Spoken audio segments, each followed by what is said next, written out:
नमस्कार, मैं Pankaj Kumar news university से। आज हम आए हुए हैं झारखंड के हजारीबाग जिला के इचाक प्रखंड के गोबरबंदा पंचायत के मुखिया जी रंजीत कुमार के यहाँ, और इनका परिचय हम इन्हीं के द्वारा लेने जा रहे हैं। नमस्कार सर।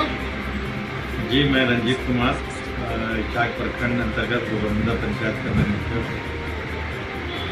स्वच्छ भारत अभियान के तहत निर्मित और निर्माणाधीन शौचालय की संख्या सर, क्योंकि हम लोग के कार्यकाल में नहीं बना है, बाद में हम लोगों ने इसका आकलन किया कि करीब 450 के आसपास शौचालय का निर्माण स्वच्छ भारत मिशन के तहत कराई गई है पंचायत में। शुद्ध पेयजल की व्यवस्था है या नहीं सर? हाँ, शुद्ध पेयजल की व्यवस्था पूर्ण नहीं थी। पूर्व में कुछ पीएचडी के द्वारा चापाकल के माध्यम से लोगों को पानी मिल रहा था, परंतु अभी जल नल का कार्य जो है हमारे पंचायत का लगभग सभी गांवों में अभी प्रारंभ है। आपके कार्यकाल में दिए गए प्रधानमंत्री आवास योजना के अंतर्गत निर्मित आवासों की संख्या सर? प्रधानमंत्री आवास, क्योंकि पिछले कार्यकाल में लगभग हम लोग का जब कार्यकाल आया है, इसके पहले इसमें से उस समय से तो कोई टारगेट प्रधानमंत्री आवास का नहीं आया, लेकिन पूर्व में जो योजनाएं जितनी आवंटित की गई थी उसमें SC/ST का टारगेट 50 था और OBC करीब 24-25 OBC का, और 10 आवास जो है मिनोरिटी का आवंटित की गई है, जो लगभग पूर्ण हो चुका है। हमको लगता है कि लगभग कुछ हम लोग अभी जांच कर रहे हैं, उसमें 8-9 अभी पेंडिंग पड़ा हुआ है, उसको हम लोग अभी प्रेरित कर रहे हैं उसको बनाने के लिए। वंचित कितना होगा लोग सर? वंचित हमारे यहाँ अभी करीब 300 के लगभग में 275-80 अभी वंचित हैं, जो पूर्व में जो ग्राम सभा के द्वारा या सर्वे के माध्यम से जो सूची तैयार की गई है उसके माध्यम से अभी 270-75-80 के आसपास अभी वंचित है। आपका पंचायत कितने वार्ड का है सर? हमारा पंचायत 13 वार्ड का पंचायत है और 6 रेवेन्यू विलेज पड़ते हैं, कुल 7 विलेज है, उसमें एक बेची राही है। आपके पंचायत में प्राथमिक विद्यालय की संख्या सर? हमारे विद्यालय में प्राथमिक विद्यालय की संख्या 6 है। एक मध्य विद्यालय है और एक उच्च विद्यालय है। कॉलेज नहीं? हमारे पंचायत में कॉलेज की कोई व्यवस्था नहीं। यह जो विद्यालय है सही समय पर खुलती है? हाँ, विद्यालय तो खुलती है समय पर, क्योंकि हम लोग समय समय पर निरीक्षण करते हैं और प्रत्येक माह हम लोग इसका समीक्षा बैठक भी करते हैं पूरे पंचायत में सभी कर्मियों के साथ, सभी विभाग के साथ। और स्कूल का जो पोषाहार सर मिलता है, क्या वो मेनू के हिसाब से लोग खिलाता है बच्चे लोगों को? कहीं कहीं तो शिकायतें आई थी, परंतु हम लोगों ने उसको जांच में गया, हम लोग वहाँ के जो सहायक शिक्षक जो प्रधानाध्यापक हैं और वहाँ की जो प्रबंधन कमेटी है उनको हम लोग सुधार करने की सबको हिदायत किए हैं, बाकी जगह निरीक्षण किए हैं, बाकी जगह सब ठीक है। पंचायत में किसानों के फसल में नुकसान करने वाले आवारा पशुओं से समस्या कितनी प्रतिशत है सर? बहुत है। हमारा यहाँ चूँकि eco sensitive zone national park हमारा पंचायत के सटा है, और हमारा ही पंचायत में नेशनल पार्क भी मेरा ही पंचायत में पड़ता है। नेशनल पार्क के अंदर हमारा एक रेवेन्यू विलेज है हमारा पंचायत का, और इससे हमारे पंचायत में जो है आवारा पशुओं से लोग बहुत किसान परेशान है। फसल की बर्बादी लगभग 40% के आसपास यहाँ हो जाती है।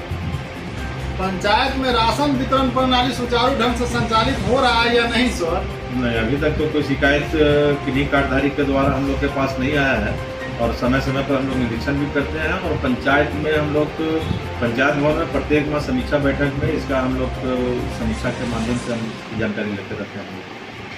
ग्राम सभा में विद्युतीकरण की व्यवस्था है या नहीं सर? नहीं, ग्राम विद्युतीकरण की व्यवस्था तो है, परंतु बिजली जो मिलनी चाहिए यहाँ के किसानों को आवंटन के हिसाब से बिजली नहीं मिल पाती है। मुश्किल से 7 घंटा, 8 घंटा, 9 घंटा ही बिजली उपलब्ध हो पाती है। बाकी कोई समस्या नहीं? बाकी तो ऐसा कोई समस्या नहीं है। थोड़ी मोड़ी समस्या जो होती है उसको तो निपटाया जा सकता है। ग्राम पंचायत में प्रधानमंत्री उज्ज्वला गैस योजना के तहत लाभार्थियों की संख्या उसमें लगभग पूरे पंचायत में 6 रेवेन्यू गांव है और जो कार्डधारी हैं यहाँ उसके हिसाब से लगभग 1500-1600 लोगों को अभी तक गैस कनेक्शन मिल चुका है। वंचित लगभग कितना होगा लोग सर? वंचित तो है लगभग 200 के आसपास। जो शिकायतें हम लोग के पास आई अभी तक, जो आवेदन आया उसके हिसाब से लगभग 200 वंचित हैं। केंद्र सरकार के द्वारा चलाई जा रही किसान सम्मान निधि योजना के अंतर्गत लाभान्वित किसानों की संख्या सर? देखिए, लाभार्थी किसानों की संख्या उसमें जब सर्वप्रथम शुरू में लोगों को पीएम किसान योजना का लाभ दिया जा रहा था उस समय लगभग हमारे पंचायत में 600 कुछ किसानों को मिल रहा था, परंतु बाद में किसी कारणवश अब क्या टेक्निकल प्रॉब्लम रहा जिसके चलते बहुत किसानों का अभी बंद हो चुका है और लगभग अभी 350 किसानों को आसपास इसका लाभ मिल पा रहा है। वंचित कितना होगा लोग सर अभी तक? वंचित तो है, अगर फिर से अगर इसका सर्वे कराया या जांच कराया जाए तो लगभग हमको लगता है कि 500 से ऊपर लोग वंचित रह जाएंगे। ग्राम पंचायत में जल निकासी की व्यवस्था है या नहीं सर? जल निकासी की व्यवस्था वैसा कुछ नहीं है। यहाँ बहुत जो विलेज हैं उसमें हम लोग देखते हैं कि जमा हो जाता है, परंतु नाली से अगर पानी निकाला जाए उस पानी को आखिर कहाँ किया जाएगा उसकी व्यवस्था नहीं है। कोई बड़ा सा नाला जो जहाँ पुल पुलिया हैं आपके NH में वहाँ तक पानी पहुँचाने की व्यवस्था अभी तक नहीं हो पाई है।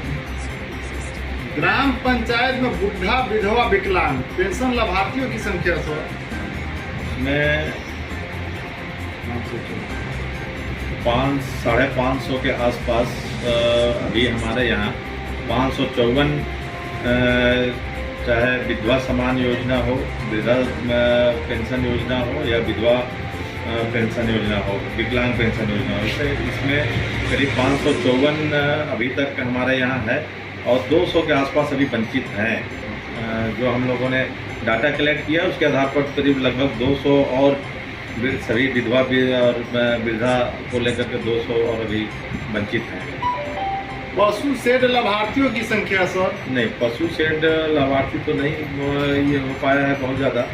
पिछले वर्ष जो है हमारे यहाँ आपका जो है महिला मंडल को JSLPS की महिलाओं को पूरे पंचायत में 3 पशु शेड का आवंटन हुआ था और मनरेगा के तहत प्रखंड कार्यालय से 8 मेरे पंचायत में 8 यही 2 वर्ष में यही पशु शेड का निर्माण कराएंगे।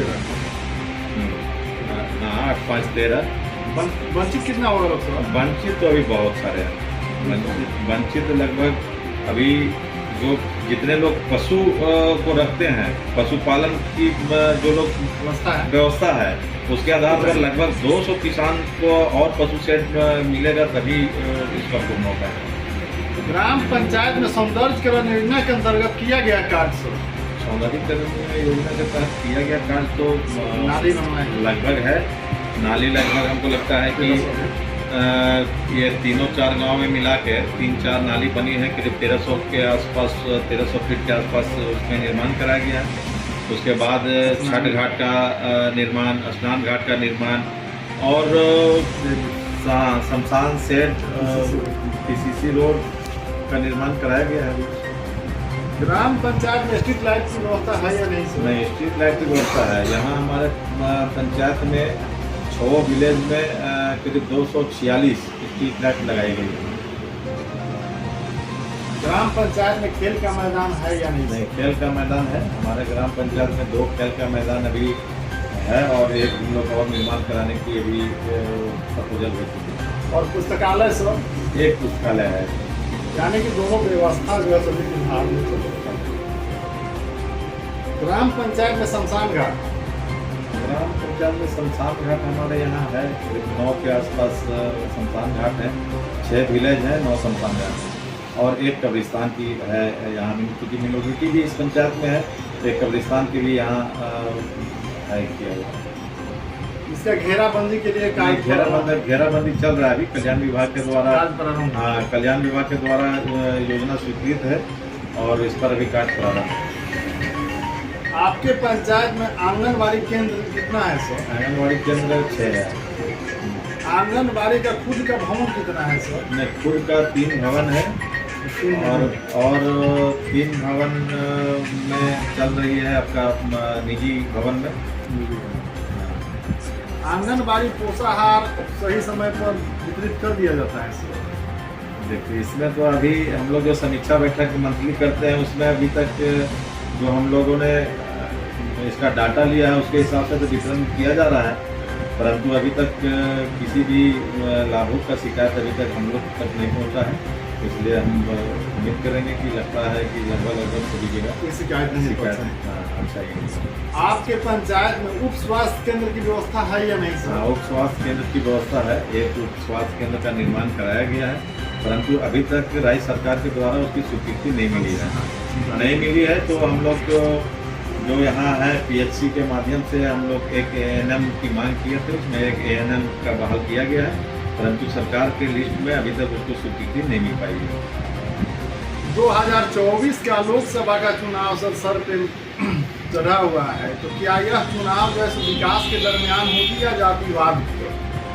नहीं, ये तो लोकसभा का चुनाव जो है वो विकास के मुद्दे पर ही हो। विकास के मुद्दे पर हो। जातिवाद तो लोग करते हैं अपनी स्वार्थ के लिए, लेकिन उसमें नहीं चलेगा। जो भी होगा चुनाव वो विकास के मुद्दे पर होगा। राहुल गांधी जो है सो भारत जोड़ो यात्रा का योजना चला है, क्या उससे कोई फर्क पड़ेगा? राजनीतिक करना सबका अपना अपना है और उसके हिसाब से वो भी जो भारत जोड़ो आंदोलन के तहत जो उन्होंने कार्यक्रम किया है वो भी अच्छा है। अपनी पार्टी का जो उन्होंने जो निर्णय लिया पार्टी की तरफ से या अपने तरफ से, उसका भी स्वागत है, करना चाहिए। लोगों को प्रयास करते रहना चाहिए। बाकी चुनाव तो जो है विकास के मुद्दे पर ही होगा। कल से हिंदू का एक बहुत बड़ा महत्वपूर्ण पर्व नवरात्र चलने वाली है, क्या उस पर आप जनताओं को क्या कुछ संबोधन कहेंगे? नहीं, इस पर हमको हमारी शुभकामना है पूरे राज्य की जनता को, चूँकि अभी बहुत ही महत्वपूर्ण पर्व दुर्गा पूजा नवरात्रि, शारदीय नवरात्रि का जो त्यौहार कल से प्रारंभ होगी। मैं पूरे राज्य की जनता को मैं अपनी ओर से बहुत बहुत हार्दिक अभिनंदन और स्वागत करेंगे कि जो त्यौहार है इसको त्यौहार की तरह मनाएं और सौहार्दपूर्ण मनाएं। इसमें अगर यदि सौहार्द को बिगाड़ने के लिए अगर यदि किसी भी समुदाय के लोग अगर यदि इस पर हाथ उठाते हैं तो यह गलत है। इस पर प्रशासन से भी मांग करेंगे, उस पर कड़ी नज़र रखा जाएगा। आप अपने पंचायत वासियों को अपने कागज के प्रति क्या संबोधन में कहेंगे? हम तो कहेंगे कि हमसे जो प्रयास हमारे द्वारा किया जा रहा है उसमें भी पूरा तो नहीं कहा जाएगा, लेकिन कुछ ना कुछ तो कमियां होगी। हम अपने प्रखंड अपने पंचायत की जनता से हम कहेंगे कि जो भी कमियां अगर लगती है तो वो अपना अपना सुझाव रखें, हम उस पर खरा उतरने का पूरा प्रयास करेंगे। मैं पंकज कुमार, हम आए आपके गोबरबंदा पंचायत के मुखिया सुजीत कुमार के यहाँ और रंजीत कुमार के यहाँ हमने विकास दरमियान चर्चा किया, तो इन्होंने साफ सुथरे वक्तव्य में हमें बताया कि केंद्र सरकार और झारखंड सरकार का जनहित में जो भी योजना आएगा उसे हम धरातल पर उतारने के लिए प्रयास में हैं और 24 घंटे तत्पर रहेंगे। थैंक यू, नमस्कार सर।